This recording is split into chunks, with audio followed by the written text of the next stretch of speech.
kay sa time nga kilansang si Jesus sa mga disipulo ni Jesus ning sulod sa usa ka dapit unya gitrangkahan nila ang ilang mga pultahan nya nga naman tungod kay nahadlok sila sa mao nga mga taga Roma, mga Roman soldier kay basig sila pod patyon o gilansang sa cross. Nya sa kalit igsoon sa after 3 days sa dang gilubong si Jesus ingon ang Bible mingtungha siya sa ilaang taliwala. Nya 2 times mingon siya nga mainyo ang kalinaw. Dayon mingon pagit siya nga gihuipan niya sila og ingon sa dawata ang balaang espiritu. Nganong ning sulti man si Jesus nga mainyo ang kalinaw nganuman sulod silang mga kasing-kasing igsoon tungod sa panghitabo. Nahadlok sila og gubot kay ang ilang kinabuhi og ilang kasing-kasing. Hinaw kitang tanan gyud nakasinati aning mga problema ha.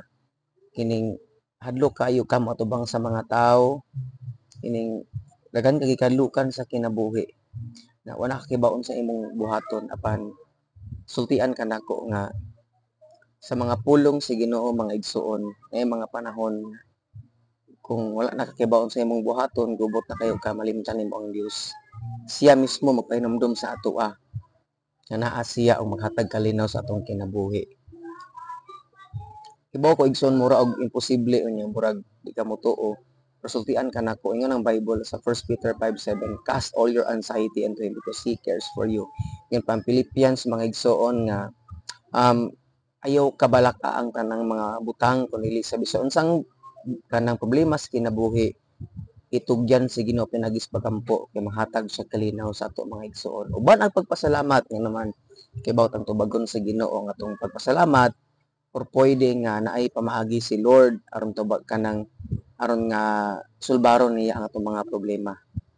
Mo nang igsoon nakas kagubot karon og kakibaon sa imong buhaton murag bagyo igsuon nga nagubot kayo ka basa sa mga pulong o kampo sa Ginoo nga di pa masulbad dito ang problema but na ay kalinaw ang ihatag ang Dios mga perspective o pangunahon sa na to pagsulbad ang atong problema ayaw kahadlok ug ayaw kabalaka igsuon kay naay mga pamaagi ang Dios aron masulbad ang atong problema tutok sa Ginoo o kayo tan-aw sa unsay nasinati mo karon kay dako ang atong Dios og kaya niyang pahilumon ang mga problema sa kinabuhi pero usahay dili niya pahilumon ang atong bagyos kinabuhi nganuman naa siya maguban kanato og for sure kung maguban siya nato igsuon magmadaugon og mamalampuson ta sa bisag unsang problema nga atong nasinati karon.